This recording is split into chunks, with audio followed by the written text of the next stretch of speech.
third question is from Makiko Segawa of TV Tokyo. Makiko Segawa. Thank you so much for accommodating. I'm Makiko Segawa. I'm representing TV Tokyo. And the first question, what emotion, what motivation and feeling now you carry for Japan? Because you are about to leave for Narita Airport, Tokyo. And even as I take off today, this afternoon, just seeing you in my country asking questions is the beginning of a great expectations and joy. I go to Japan with full trust that we can understand each other, and Japan will understand my position vis-a-vis with the foreign policy that I want to implement. It's just a question of a policy that is really, truly Filipino. thank you. And the second question is foreign, like in Japan, the many media talking about your diplomacy, attitude of diplomacy, if you are more for China or for Japan, and can you tell me the truth? Like if you like more Japan or you like more China? Okay? You understand? Can you translate? Mr. President, she is asking if you love Japan more or you love China. Between China and Japan, I think I love the Philippines more.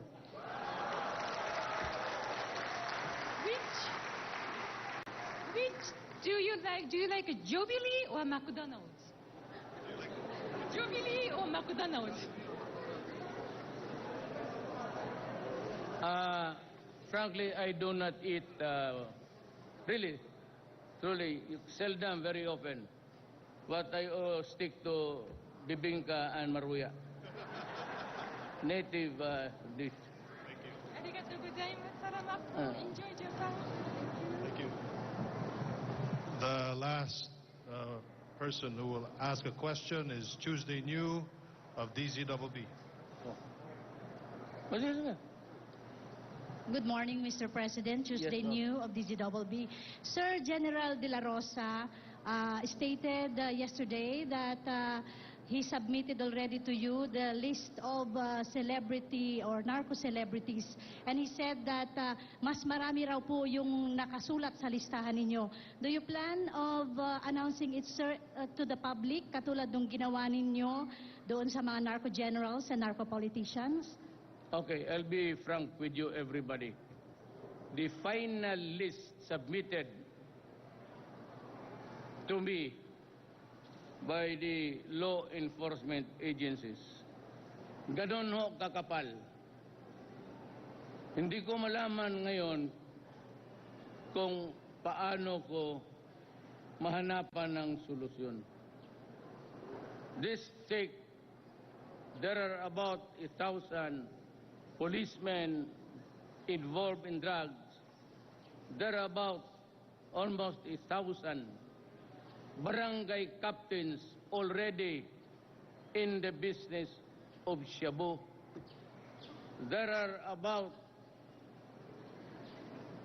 a few mayors and national officials.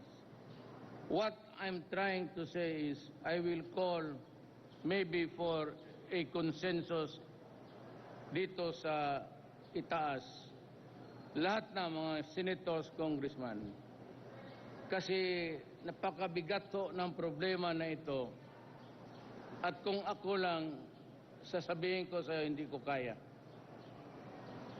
Kasi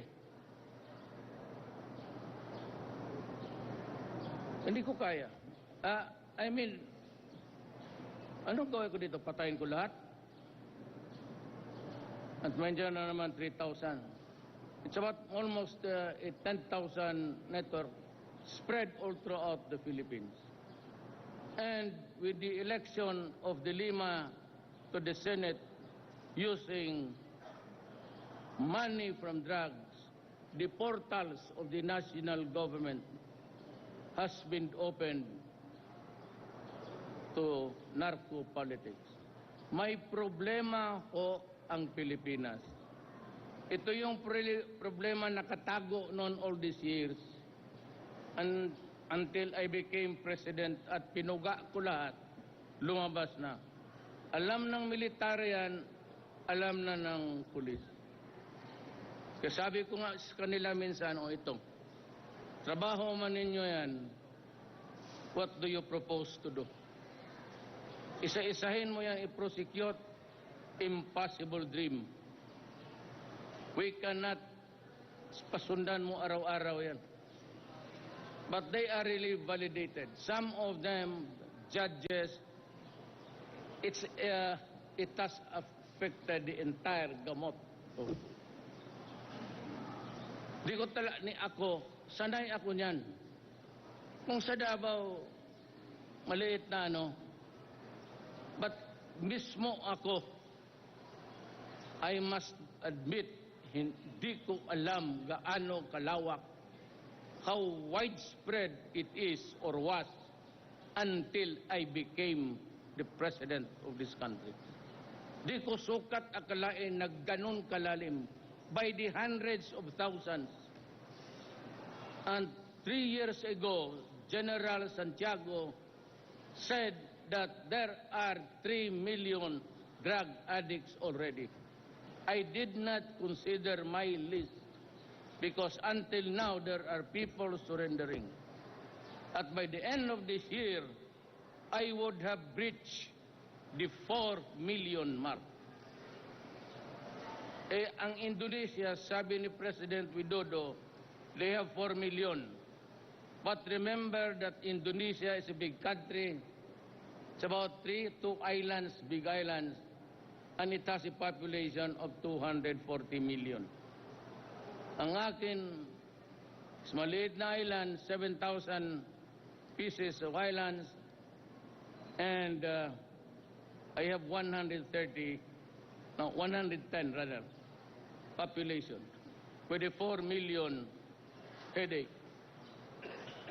Tulungan ninyo, ayoko anong gawin natin dyan.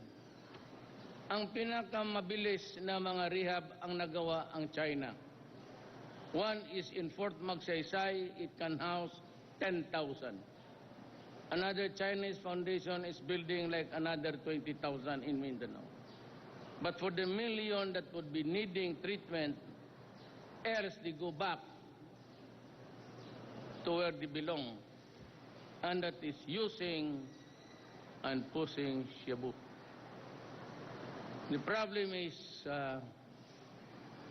until now, regions 1, 2, and 3, araw-araw may swept like a flotsam, mga kaldero, mga aluminum na may subo.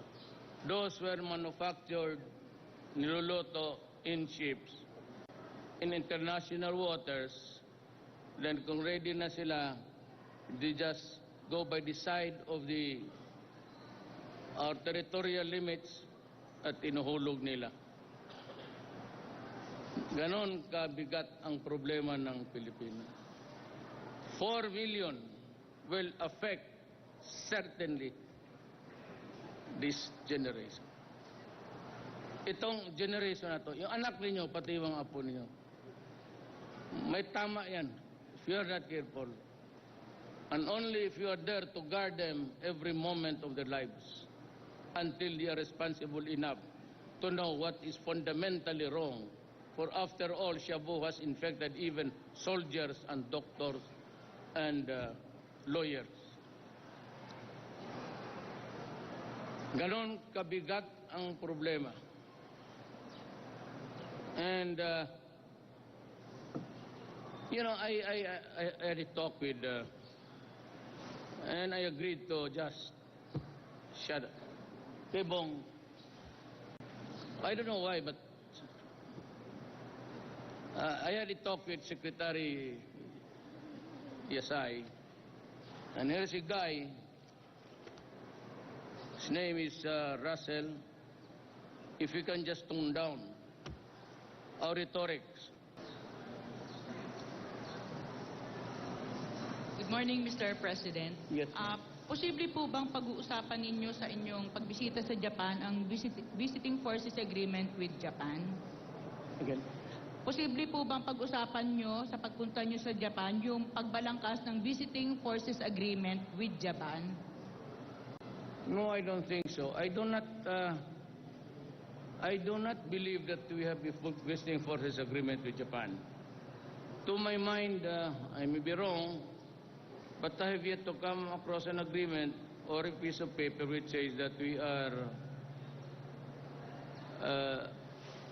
in this arrangement of Japanese troops, military troops, if you mean, visiting my country.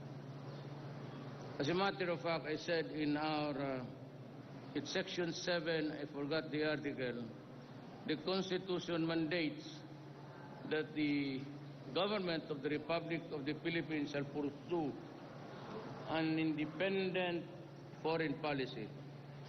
And to that extent, I would like to say this with all candor.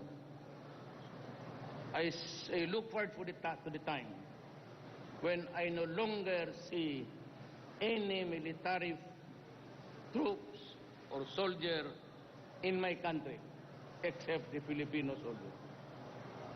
Hangarin ko po yan na wala na akong makitang sundalo sa ibang bayan, kundi yung sundalo ng Pilipinas. Thank you po. Second question po. Sa napipinto po ninyong pagpunta sa APEC Summit sa November 19 to 20, sa palagay po ba ninyo ay mas maipapaliwanag ninyo ang inyong independent foreign policy at ang drug war na isinusulong po ng inyong administrasyon? Well, I said I do not have to dovetail what the policies of our countries are, and especially in the matter of stationing of the military troops in my country. I really hate it. I don't want it. We don't need it. We're not going to war, and there's not going to be any war in the future.